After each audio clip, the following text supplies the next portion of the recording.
Thanks, Scott. And it's a real pleasure to be here. This Christian Union's an important organization, and I think it's an important ministry to continue.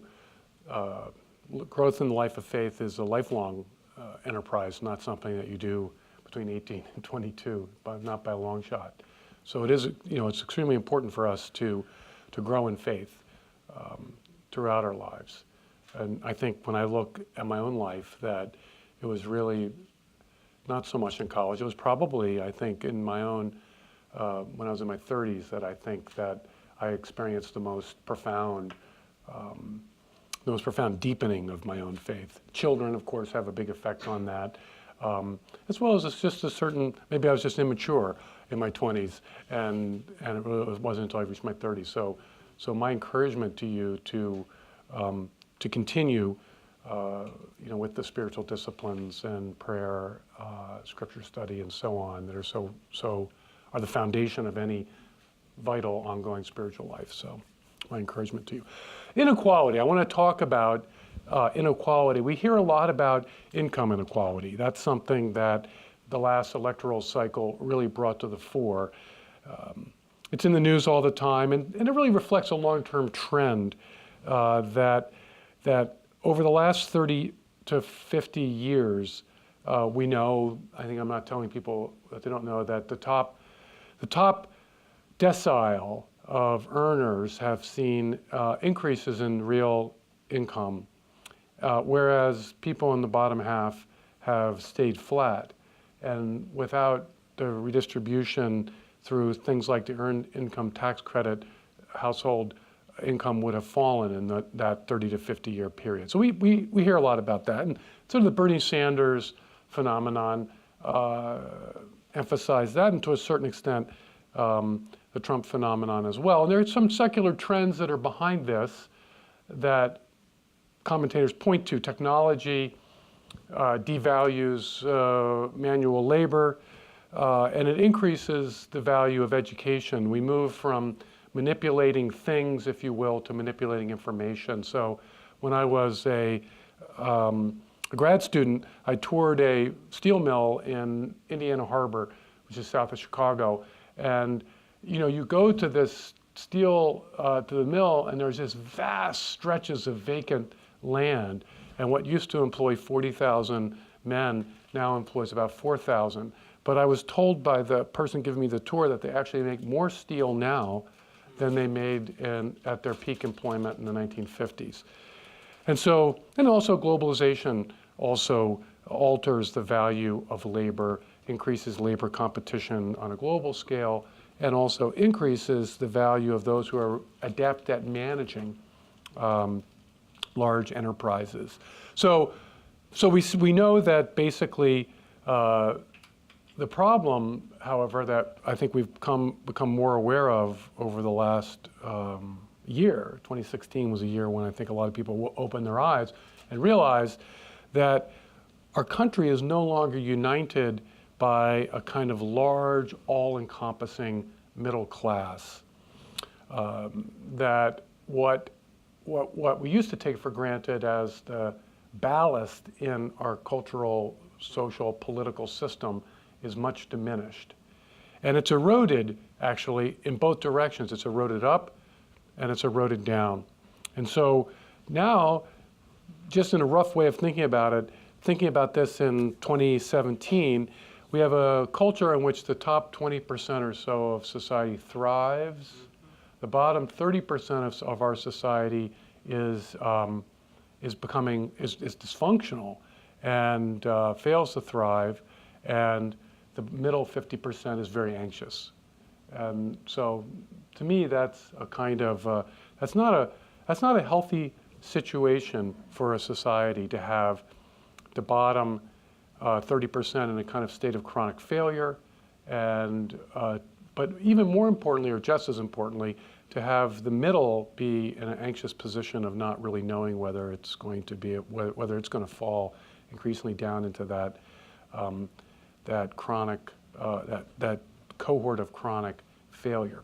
But that's stuff that we hear about a lot already. Read the New York Times, read the Wall Street Journal, read major magazines, and you get this kind of analysis.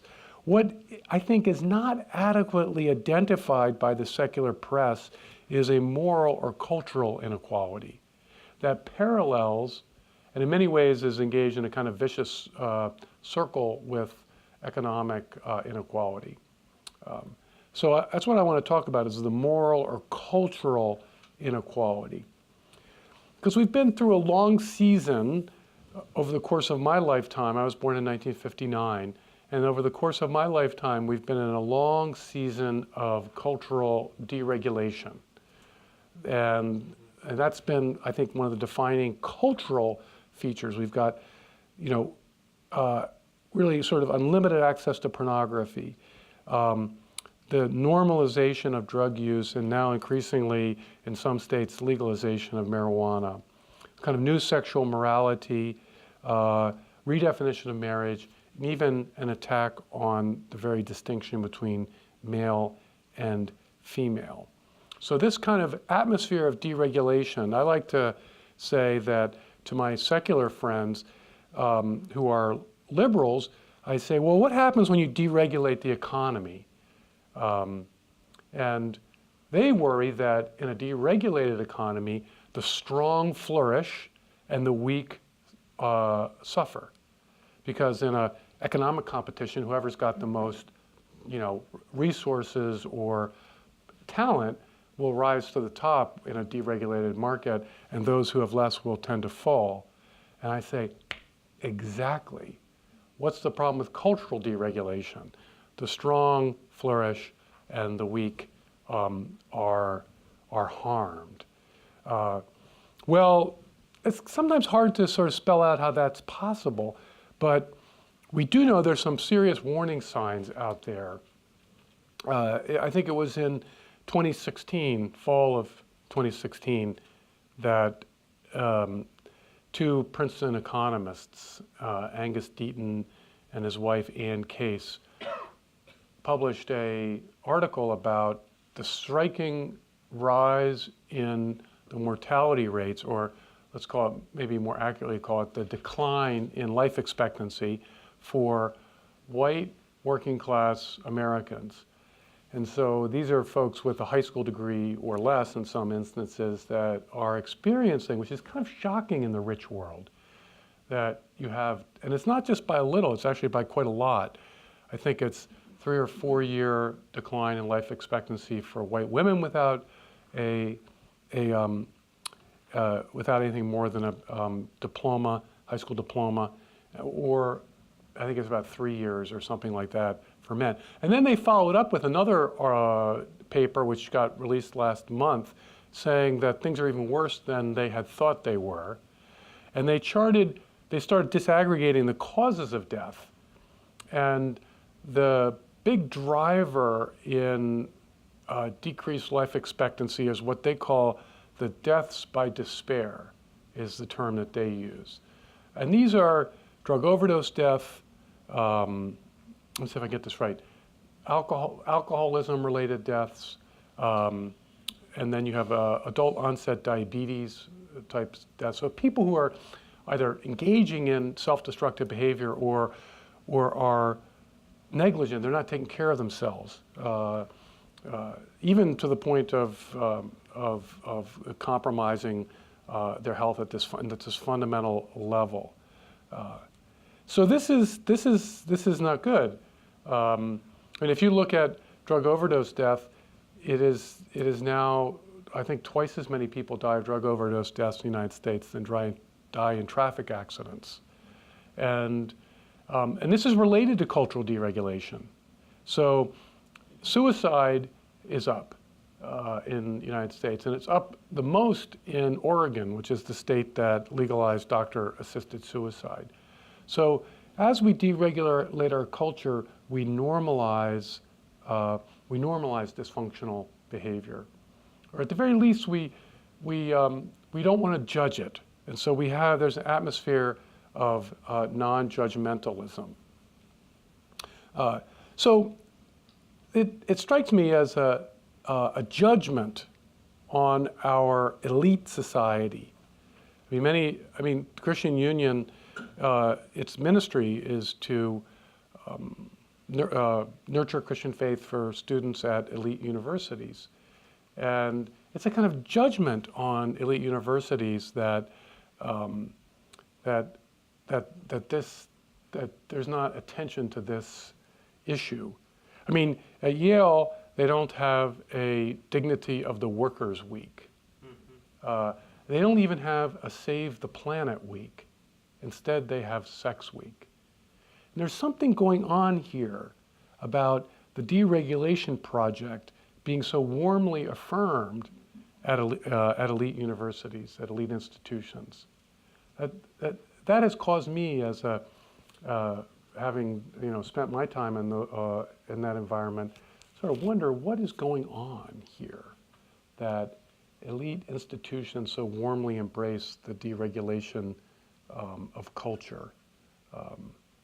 There's a kind of project here that I've wanted to look at, and it seems to be, it seems to be that. So I when I was working on this book that Scott Crosby, generously recommended, I started trying to figure out, is this just an accident? This correlation of cultural deregulation and elite institutions. And I don't want to impute, I'm not a conspiracy theorist myself, but I was directed by Robert Bella before he died. He and I had some conversations about this.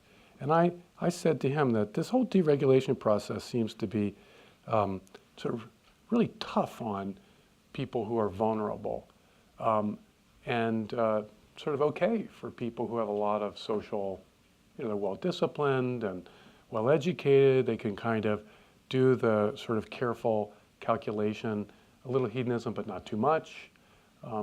We kind of worship the hearth gods of health, wealth, and hedonism in our time, or health, wealth, and pleasure. And one of the advantages there is that the hearth god of health is often limiting the god of pleasure. And so there's hedonism, but not too much.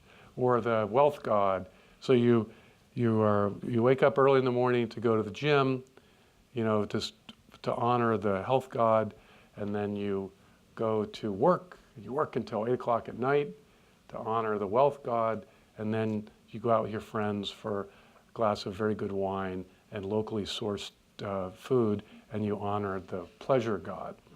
But things are kind of in control for elite people, and they don't work well because the person lower on the social scale, maybe the wealth god is not sending clear messages, and so the pleasure god runs the show.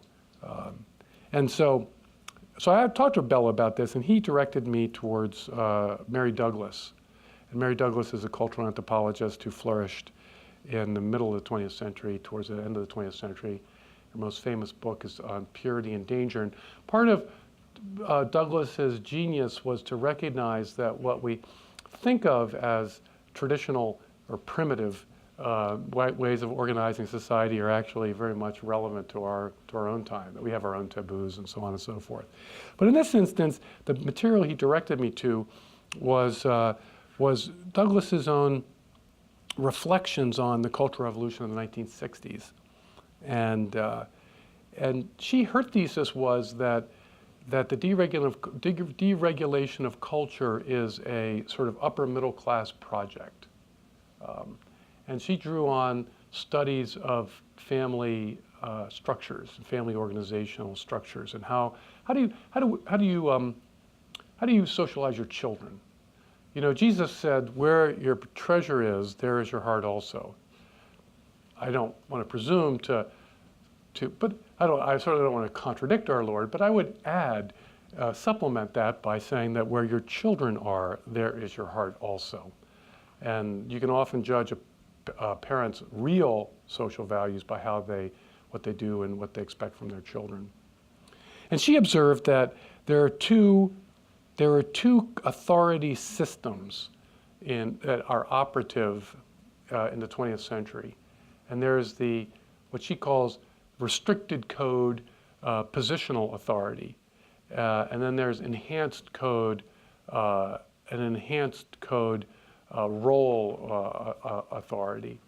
And so restricted code positional.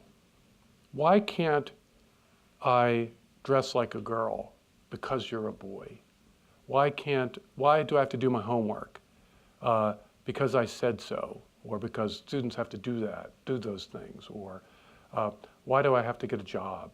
Because you have to provide for your family, whatever. The point being that short, brief responses to these kinds of questions from children that identify, well, this is your position, and so it's a relatively rigid structured mode of social authority, and so she was interested in this because it had to do with kind of clear signals, clear guidelines, and then the enhanced code is, well, why do you have to do homework? Well, Johnny, you really need to think about what your long-term goals are. Or, your father and I really want you to be successful, and you have to make up your own. You have to make up your own mind, but you have to consider what the long-term consequences are, et cetera, and so you could see that these are different ways. One is a kind of verbally enhanced. That's why she taught enhanced code, a verbally enhanced way of socializing children. The other is a kind of more limited, cursory, direct way. And when you think about it, well-educated, high IQ people are good at manipulating language, and so this would be a form of social authority that people like me would, and all of us in this room, would prefer. I mean, it gives us an advantage in a way. We get flexibility, if you will, to navigate, because people, we want to be accommodating of our differences and, different sorts of things. But it also makes the person who is the most morally articulate, it gives them authority, a certain kind of authority in the world. Meanwhile, the judgmental, rigid, legalistic, all those pejorative terms in our time, way of approaching things, which is, Douglas says, a kind of working class way, sort of lower class way of conveying social authority, we've increasingly attacked as being judgmental, discriminatory, or in some way conveying some sort of social evil. And so it was by reading Douglas that made me step back and realize, whoa, cultural deregulation has a kind of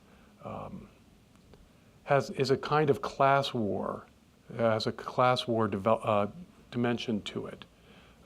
This is not intentional. It's not like people are saying, hey, how do we get up? How do we wind up being on top?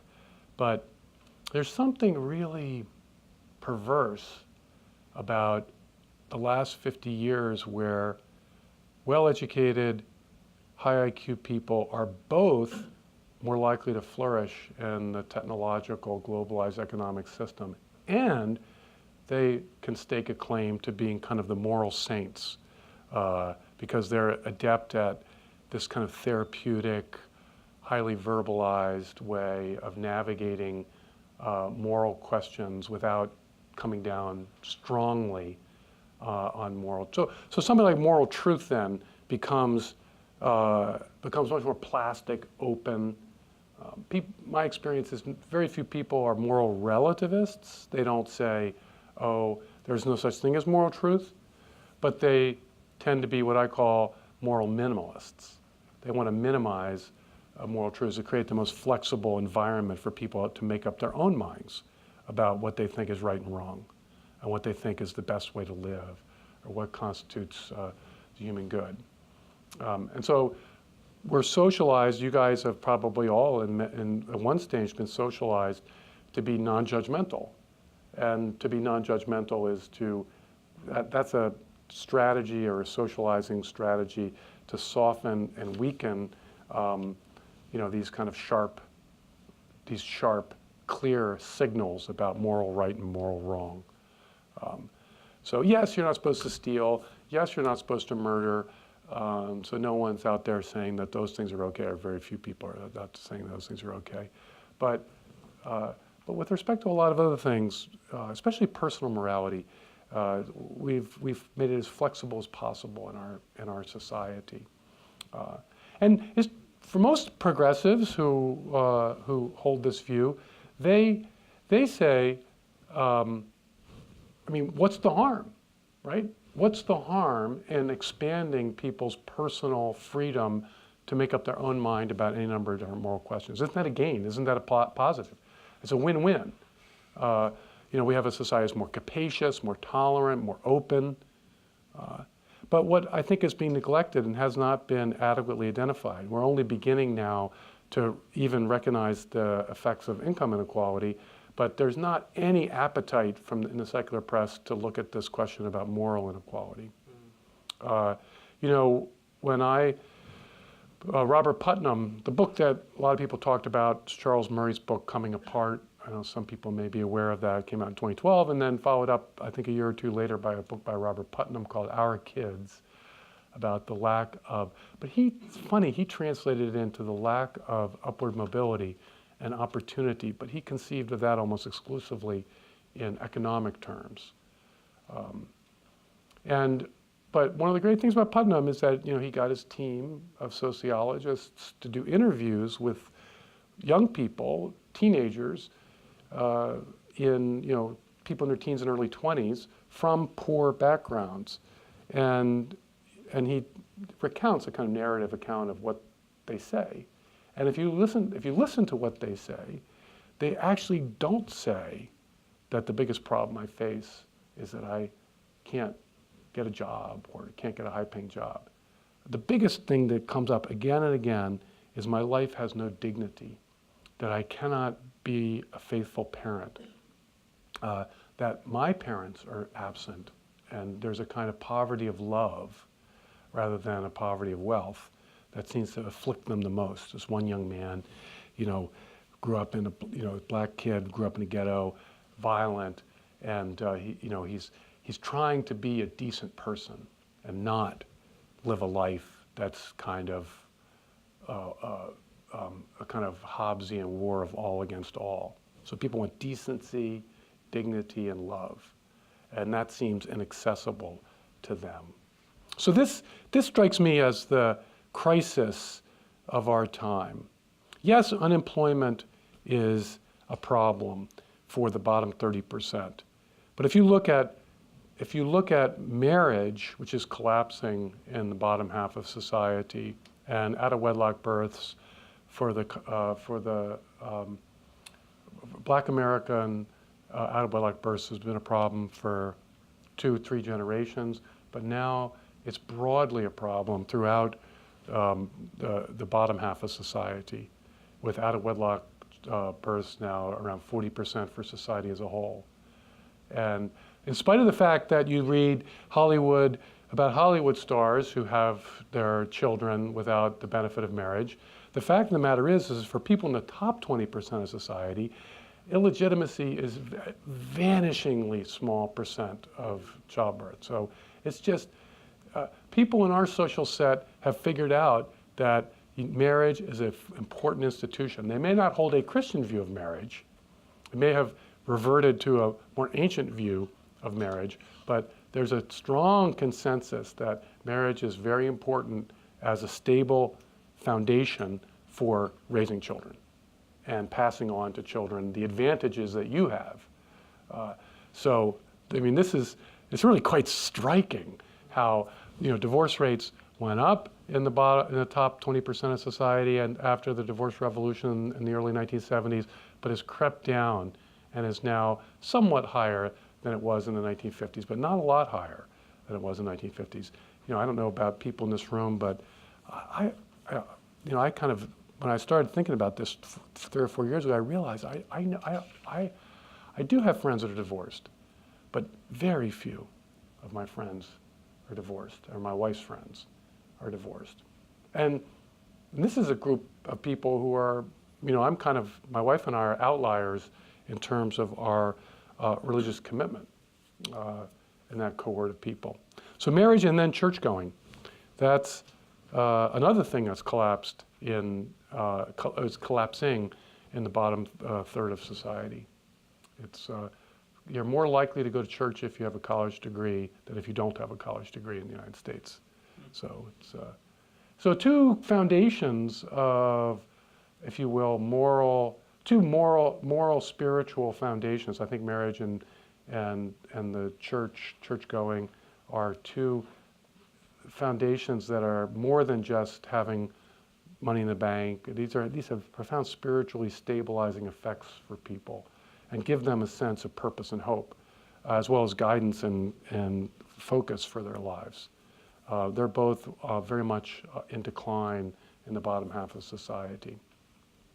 And so people need guardrails. People need guardrails. And we've dismantled a lot of the guardrails in our society. And if you're a good driver, and you can drive on a dangerous road without guardrails, but it's a cruel society, it seems to me, that is organized only around the needs of people who are good drivers that drive nice cars that have, safe tires and all those sorts of things. They're not going to have a blowout or what have you. Sadly, a lot of our fellow citizens aren't good drivers. They drive in jalopies that don't handle very well, and they need guardrails. So it seems to me that going forward, I think we, as Christians, have a civic responsibility to try to think about how we can reconstruct the guardrails in our society. I think that's really what I think our job should be. To, it's not going to be easy, it seems to me, but there's a kind of self-serving attitude in non-judgmentalism that needs to be called out. Well, maybe the very first thing to do is to point to the moral inequality and to force our society as a whole to engage it. Why has marriage collapsed or is collapsing in the bottom half of society? So we need to engage this question, and we need to try to figure out how to reconstruct these things. And I think that the two most important areas are domestic order, if you will, helping people to achieve some degree of domestic stability. Marriage, obviously, is key. And then I think civic life, right? And church is because it's a supernatural, sacred form of community that that can bind people together and provide them with some supernatural, sacred, spiritual orientation to help navigate in their difficult situations, difficult lives. So we should be concerned, it seems to me, about the divisions in our society. I think one of the key elements is not so much equality. I don't think equality is a biblical principle, but certainly solidarity is a biblical principle that we need to be present, and we need to be accept responsibility for our neighbor, and there's a civic dimension to that, not just our near neighbor, but our neighbor in the sense of those with whom we share this very large and diverse society. So I think that we need to renew solidarity. We need to renew an environment where our fellow citizens can lead dignified lives. And to do that, I think we need to renew the moral fabric of society. So let's not be deceived by our materialist public culture and its presumption that economics are all important. And let's look at the moral, cultural, and spiritual dimensions of life that are increasingly there's a poverty there. There's a moral, spiritual, cultural poverty that we need to address. So my sense of what we're up against today is not going to be easy, but then nothing in really that matters is easy. And I think this is the pressing issue of our time, is the moral, spiritual, and cultural poverty that our fellow citizens have to endure. And that it far exceeds the pain and debilitating effects of economic inequality. You know, when Putnam talks about his childhood growing up, he grew up in a town on the Lake Erie in Ohio, and one of the people he profiles is one of the black kids that he went to school with, whose parents had fled the South. This fellow's mother worked as a house cleaner, and his father worked as a janitor in one of the nearby factories. So economically, racial discrimination and lack of material resources were quite extreme. But nonetheless, they provided their son with religious faith, a loving family, and he went on to be very successful. And you look at that and you say, well, people can endure and actually thrive in an environment of economic want if they have the spiritual and moral resources to do so. And so, not that we ought not to also want to provide people with material resources, of course, but let's not shortchange the spiritual and the cultural and the moral dimension. Well, thank you very much, and I'd be happy to take questions. Yeah, we've got about 10 minutes, so we can do some Q&A here. I didn't give people the roadmap forward, but yes?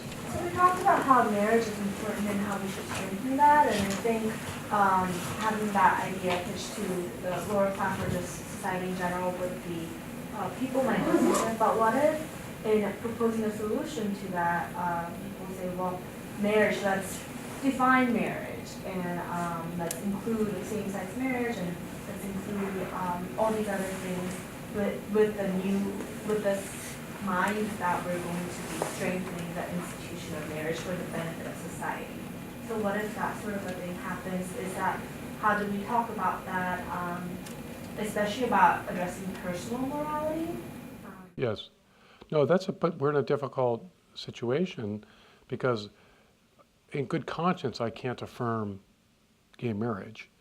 But on the other hand, I think we can try to think about how to support initiatives that are pro-marriage broadly, and just accept the fact that some people are going to interpret that as pro-gay marriage. So it's one thing to sort of, so like for instance, I think just as when I was a kid, one of the big initiatives was to try to convince kids not to smoke. So you got all this health information, pictures and all these cancerous lungs, and that had an effect. Facts, biological facts about smoking. Of course, sex education is all facts. So I think we should lobby for a marriage component of mandatory sex education. What are the health and economic outcomes for children about marriage? And my friends have said, well, but of course that means that if it's the school district's going to put something about gay marriage in there. I said, well, at some point, you obviously want to say, well, no, that adds a moral component. We just want to do fact-based discussion about, and we're not going to talk about the moral meaning of marriage. We're just going to talk about the economic and health outcomes of stable marriage. So small things like that, but I think actually can have an effect. I think we should tax divorce. One way that we try to discourage socially destructive behavior is with so-called sin taxes on alcohol and cigarettes and things like that. And former Mayor Bloomberg in New York tried to tax sugary drinks. I think Seattle passed some tax along those lines just recently.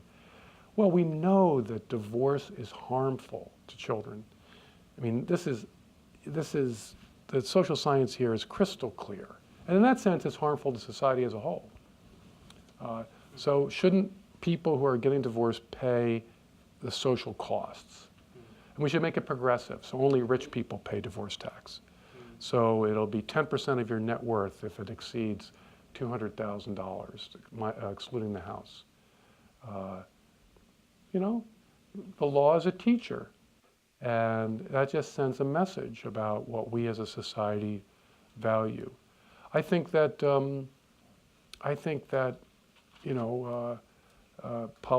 governor or the president of the United States, although he's not exactly exemplary in this regard, that's for sure.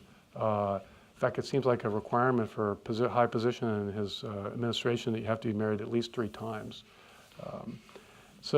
But you know, it would have been better if President Obama had done it, but to go to weddings, you know, just a symbolic thing. Marriage is important. We value marriage. I mean, the symbolism matters. And right now, the symbolism that young people are getting is all being fed to them through Hollywood, music industry, which is not.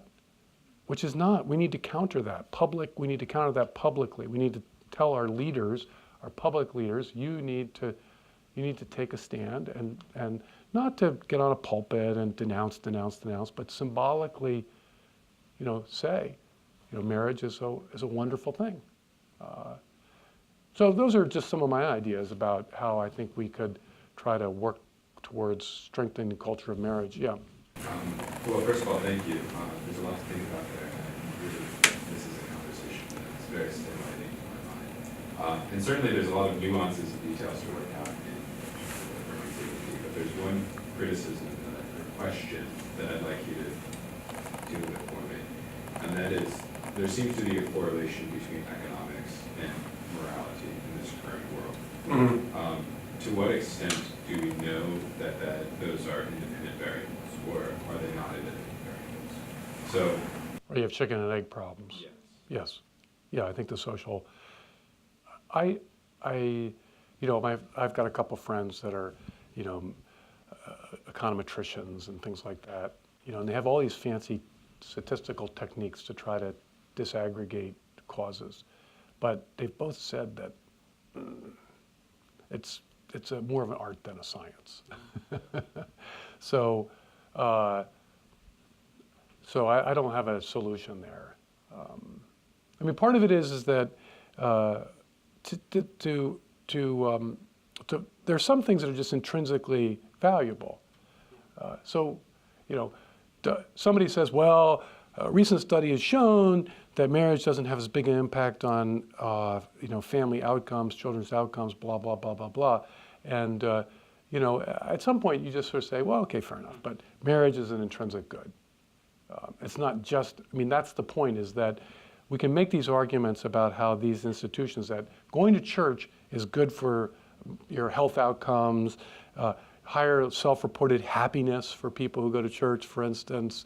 I mean, it's really kind of astounding. So if somebody came to me and said, well, what's the one thing that I do? Well, I would say there are actually 2 things, but if you said, what's the one thing I could do to improve my health, my economic outcomes, and my own happiness? I would say, well, actually, there are 2 things: get married and go to church. But the paradox is that that's not a reason to do either of those 2 things. So it's something that we know is that it comes from these things, but in a way, it only comes from them precisely because we're doing them for their own sake. So someone who says, oh, I'm going to get married because it, there's a kind of economies of scale, right? You know, it's cheaper rent, 2 people, tax benefits, et cetera, et cetera. This is a person that you might be a little nervous. I mean, this is not someone to bet on in terms of lifelong marriage, right? So it's a paradox, right? And one of my friends who is a lawyer said the best way to double your net worth is to not get divorced. So it's the biggest hammer on wealth is divorce. So I don't know how to go with that. Yeah. Thank you. Also, I appreciate your talk. This is a new concept, so I need some time to think about it. And well, I wanted to add, I'm in HR. I wanted to add one thing you didn't mention is that women's liberation movement which I'm totally behind pretty much, but that's hurt the poor more than the rich because it's basically forced mothers to work, and rich mothers don't have to work. And so Well, let's go. You're in HR, so let's step back. All the energy is in the 1% issues. That's right. That's when right. it comes to women in the It's not workplace. worried about working mothers who make $30K. and It's can't a afford- glass ceiling. I mean, good grief. Yeah. You know, whether or not already rich women can get even richer. Yeah, there's some focus on it, I would say, but you're right. It's that the margins, the main focus is on the rich. And I think actually gay rights is a rich That's right. issue. That's right. And I think a lot of some of my progressive friends have who I meet with regularly because it's important to talk to people who you trust their integrity intellectually and morally, and some who disagree with you pretty profoundly. Right. So and one of my friends said, look, the gay issue is so important because we can't win anywhere else. Yeah. Everything else we've been stymied. And the fact of the matter is that on economically, the Democratic Party is completely sold out to the interests of the wealthy. So at least here we can make some sort of moral progress. Yeah. But even there I challenge him back and say, well, but gay marriage is a luxury good for the rich that's going to be paid for by the poor. And you look at Clinton's campaign, I mean, that was a tension. She's trying to recruit minorities who don't believe in gay marriage. Right. And she's a champion of gay marriage, so there was some tension, I think, there. Well, my question I kind of have is, I kind of go on. I'm not so sure about women's liberation either. It's interesting. Yeah, I mean, what do you mean? You know, it's been a mixed bag. Sure. But you know. As you point out, it's So you're using a euphemism, social regulation. yes, I think that's intentional because it's really could be oppression, right? Jim Crow social regulation. yes, indeed. I mean, banning interracial marriage, making women not be able to own property. All those things are also social regulation. I don't think, and you obviously don't want to go back there. Well, So right. my question kind of is around that you could be very patronizing with this approach because I think factually, poor people have lower morality standards because they're poor. And if you had people who were less poor, they would be able to bring themselves up in a certain sense. So my kind of feeling is the solution should be economic, not trying to moralize things. Now, I liked your proposals. Well, but They I make both think hands, let's do double. Let's get two things. That's great intervention and really important because you really strike to the heart of the matter here. And I think that oh, now I'm losing my train of thought. Complimenting you, that's a terrible mistake on my part. Yeah, we've built a deregulation partly around the idea that that past regulation has been oppressive. But this is a kind of throwing the baby out with the bathwater. Right. So we've had evil regulation of people's behavior, therefore we should have no regulation. Or if we do re-regulate it, who's going to decide? That's right. And I accept that if we re-regulate, who's going to decide. But I would submit that the pattern of deregulation has reached a point of crisis in our society. And you look at those deaths I think focusing on the white working class is important because immigrants bring social capital with them. So these are people who are totally dependent on us for their social signals. Kind of the rich white world for social signals. And we are in a situation that's comparable to the Soviet Union in the 1990s after the collapse of communism. I mean, it is horrendous. So you go someplace like New Hampshire and everybody knows somebody, or at least knows somebody who knows somebody who's died of a drug overdose death. So I would say, okay, it's hard, it's perilous, there are pitfalls here, we could over-regulate, we could regulate wrongly, but the consequences of continuing on this path are disastrous. We have to re-engage this question.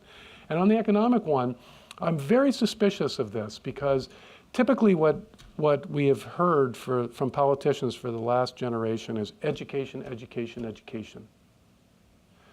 Half the population is below median IQ by definition. And the returns on education diminish as people's IQ declines. So education is not a solution. Everybody cannot be upper middle class. Everybody cannot get a college degree. And so how can people lead dignified lives that they're proud of? How can those people lead dignified lives that they're proud of? I'm behind basically everything you said, except when you said that we're the only hope as elite white people for the others. I think that I would modulate I would say we should. No, I think elite people broadly. Well, whatever, but elite people broadly, we should let the people who are poor make their own social regulations. I mean, if you ask, I don't know, because I am a elite white person, but if you asked somebody from, a poor part of Houston, say the 3rd Ward in Houston, they would say, let us elect our own DA. That would be the first thing they said, because the white DA that we have doesn't care about is oppressing our community. So you didn't mention that in your social. I just think that perhaps, and I'll stop talking. I really appreciate your talk. No, I think that's good too. I mean, so we have to look at where we are. In some places, our goal should be to, remove the stranglehold of a certain kind of progressive furthering of this deregulation project. I mean, transgender bathrooms are a kind of classic example of this. I mean, look, I don't want to downplay the kind of suffering that some teenage kid who doesn't know whether he's a boy or girl is undergoing. I mean, that's real. And we as a society ought to be able to try to engage that kid in a way that's sympathetic and tries to help them. But to reorganize, to basically obscure at a fundamental level the signals that you send to adolescent kids about what it means to be a boy and what it means to be a girl is, I mean, wow. That you're basically, I don't know, for a tiny portion of the population, you're obscuring the most important thing a person has to learn, which is what it means to be a man or what it means to be a woman. And that's why I'm ambivalent about women's liberation. Not that I think women ought not to have every avenue towards economic or educational opportunity, but that it often tends to want to deny that there's a difference between men and women. And to me, this is at the root of some of our, we ain't seen nothing yet when it comes to social dysfunction. If we really remove what remains of socialization, because that's the ultimate positional restricted code. Why? Because you're a boy. Why? Because you're a girl. Why can't I play on the football team? Because you're a girl. Why can't I play on the girls' tennis team? Because you're a boy. That's the ultimate restricted code. And I just think people, rich people like me, I can send my kids to schools, private schools that finesse all this. And then they have therapists and people talking about it in all these euphemistic ways, make healthy decisions, be wise. Well, you can develop these elaborate mechanisms. But I think ordinary people are just disoriented. So your point is well taken. Who, if I'm right that we need to re-regulate, who does the re-regulating? And I think there has to be conversations both civically, in terms of locally and also nationally. Solidarity. Use that word. That's a great word. Mm-hmm. Yes. I'm just wondering about your usage of the deregulation versus regulation Yes. language. And I guess I was wondering, I kind of think of maybe the progressive agenda as far as very regulating, especially regarding the media and Political correctness. institutions like Harvard or Dartmouth or whatever. So political correctness being a kind of regulatory regime. Right, but even just how things are taught in school. And I think that's really high regulation, and I'm wondering if there was actual deregulation, if that would be a good thing, not in terms of freedom of bathrooms, but I think even making the bathrooms that way is a regulatory form of sending a clear message that okay, this is our agenda, what we're showing. So if there was real deregulation in terms of freedom of thought, what would that mean to you? No, that's a great. Language. When I make these presentations, that's the question people have. Well, isn't the progressivism a kind of regulation? Yes, it's a very strict regulatory regime for the sake of deregulation. In other words, you're not allowed to say anything that will renew the old restricted code way of thinking. So it's a obligatory enhanced code, obligatory non-judgmentalism. So it is regulatory, but it's it's regulatory for the sake of keeping the cultural space as fluid and open as possible, as I see it. So we're tempted to think, well, what we really want is we want deregulation so that we can sort of say what we believe, which is, of course, good, right? But I think that actually, no, civically, we ought to want to re-regulate according to sound principles. You know, moderately, modestly, we want to have an open, tolerant, capacious society. You know, that's my point about re-engaging marriage. We're going to have to figure out. I think on the pro-life issue, you know, if tomorrow abortion became illegal in the United States, I can get behind that. You know, I can get behind that. But what would it mean to overturn Obergefell?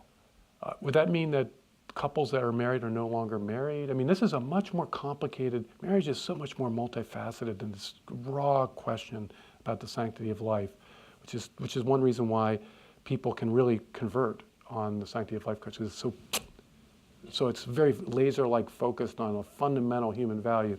Marriage opens out in other ways.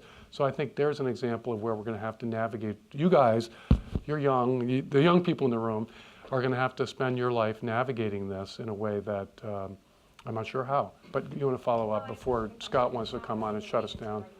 But I was just wondering how you came up with the 10% tax on the divorce rate over 200,000. Just because I feel like already, I know you kind of made me joke about, oh, marriage is this economically beneficial thing, but I think some people do think like, oh, this is a huge risk and divorce is super expensive. And I'm just wondering. So you think it would be a deterrent for people to get married? Yeah, like for people who are not religious to get married, like, oh, this would just make everything super complicated. And like, what do you think the effect would? I guess you think it'd be good, but. No, it would be a factor, but I just think we cannot allow ourselves to be paralyzed by the fact that every action we take, right? So if we re-regulate in some way, and this would be a kind of re-regulation, would have all kinds of unintended effects. But we've got to start somewhere. We can't just, as citizens, as leaders in our society, we can't just say, you know, people are dying of drug overdose stuff. What can you do? You know, mortality rates are, life expectancies are declining. What can you do? You know, I think we have to forge ahead and try to make intelligent. Maybe my suggestion is, you know, ultimately, the harms outweigh the benefits. Perfectly open to that. But I just throw those examples out as something. We got to think about these things. I just want to seek some practical wisdom on the marriage front for particularly the young professionals here. One of the practical realities, particularly in New York, that I see among my friends that are not married, but are in relationship, the economies of scale argument is always used to move in. Yes. Once moved in, they effectively put their relationship on trial, pre-marriage, pre-true Yes. commitment. What is and I, you know, my personal views, I think that really sets up the relationship for failure from the outset, or certainly puts the scales of potential failure higher than if they were to just make a covenant commitment and then move in thereafter. But I understand the realities of living in New York. Same with San Francisco, maybe make some arguments around Boston. So Yes. what would be your advice for us as we steward our faith to those who are in this practical reality? Yeah, I think you guys are in you're in a bad situation. Because, when it comes to many aspects of many moral questions. I'm already married, moved in, so not. No, I'm just saying in many moral questions, you can just go against the stream. You know, everybody's cheating on their income tax. I'm not going to cheat on my income tax. You know, everybody is, cheating on their tests in college. I'm not going to cheat on my tests in college. I mean, because that's up to you. But marriage takes two to tango, right? And so there has to be a cultural pattern in place to help the male-female dance work, to get you together, to regulate your togetherness, to get you to the point where you're willing to make that, which is it is, as you said, it's quite a thing to get married. So you need a lot. That's why you have matchmakers, and different traditional societies have very elaborate mechanisms to get people together and regulate them. This is regulation not to prevent things from happening, This is a regulation to try to make it happen, actually. So it's a very difficult situation. So how do you find somebody in New York or Boston or Los Angeles or how do you find someone who shares your intuitions about how this dance should go? Not easy. And I think that in some ways, it's my daughter's 27, my son's 25, they're not married. I think, are they ever going to get married? I worry, because the dance is just so broken down that even if I inculcated, very clear pattern into them, how are they going to find somebody else who shares that pattern? Because the cultural patterns are so broken. And so there you go for your own lives, this kind of difficult way forward. But can you imagine how much more difficult it would be for someone whose economic resources are much less, whose family backgrounds are much more disordered, and then they're trying to navigate towards some kind of domestic stability, family, marriage thing. It's not a happy situation. So I don't have any advice.